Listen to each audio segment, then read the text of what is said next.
Hello everyone, আসসালামু আলাইকুম। আজকে আপনাদের দেখাবো কীভাবে খুব সহজে বাসায় ফন্ডিং তৈরি করে নিতে পারবেন। এখানে আমি হাফ টেবিল স্পুন জেলেকিন নিয়ে নিছি, আর 1 টেবিল স্পুন হচ্ছে নর্মাল টেম্পারেচার পানি নিয়ে নিছি।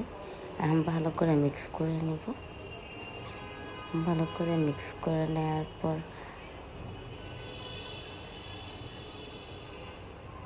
এখন একটা ঢাকনা দিয়ে 10 মিনিটের জন্য রেখে দিব। 10 মিনিট পর আসলাম। এখন নিয়ে নিচ্ছি হচ্ছে গ্লুকোজ সিরাপ। গ্লুকোজ সিরাপ নিচ্ছে হচ্ছে হাফ টেবিল স্পুন। এবার হচ্ছে যেগুলোকে ভালো করে মিক্স করে নেব। একটা গরম পানির বাকিতে রেখে তারপর মিক্স করে নিয়েছি, কারণ গ্লুকোজ সিরাপ কেন হলে এভাবে মিক্স হবে না। দেন এখানে নিয়ে নিয়েছি 1 কাপ পরিমাণ আইসিং সুগার।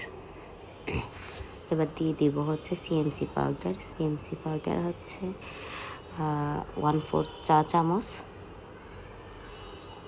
ভালো করে মিক্স করে ওই যে জেলাটিন আর গ্লুকোজ সিরাপ রাখছিলাম ওইটা একসাথে দিব না, একটু একটু করে দিব। এখানে পুরোটাই লেগে যাবে। পুরোটা দিয়ে আস্তে আস্তে মেখে নেবেন। যদি হালকা পাতলা আর একটু আইসিং সুগার দিতে হয় বা একটু কর্নফ্লাওয়ার দিয়ে তারপর এটা ভালো করে মিক্স করে নেবেন। ফার্স্টের দিকে কীরকম নরম থাকবে, আপনার মনে হবে যেটা হচ্ছে না, বাকিটা নাড়তে নাড়তে আস্তে আস্তে এভাবে হয়ে যাবে।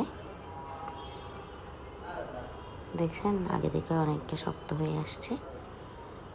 ও আচ্ছা, আমি ফার্স্টে একটু শর্টেনিং বা বাটার নিতে ভুলে গেছিলাম। একটু শর্টেনিং বা বাটার লাগাই নিলে একটু সহজ এখান থেকে উঠে যায়, নাহলে লেগে লেগে থাকে।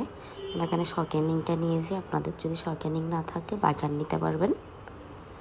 এই যে এভাবে মিক্স করতে করতে এভাবে শক্ত হয়ে আপনার ফন্ডিংটা খুব সুন্দর করে হয়ে যাবে।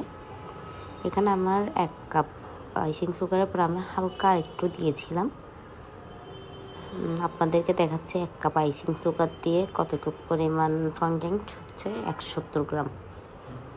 দেন আমার আজকে একটা কেকের অর্ডার ছিল, তো আমি ওইখানে ফন্ডিংটা ইউজ করে আপনাদেরকে দেখাচ্ছি। দেখুন কি সুন্দর করে হয়ে গেছে, একদম দোকানের কেনা ফন্ডিংটার মতোই হয়েছে। এই যে দেখছেন। আর আমি এখানে নাম লিখে নিয়েছি। এবার কেকে দিয়ে দিব, কেকে বসাই দিব সুন্দর করে।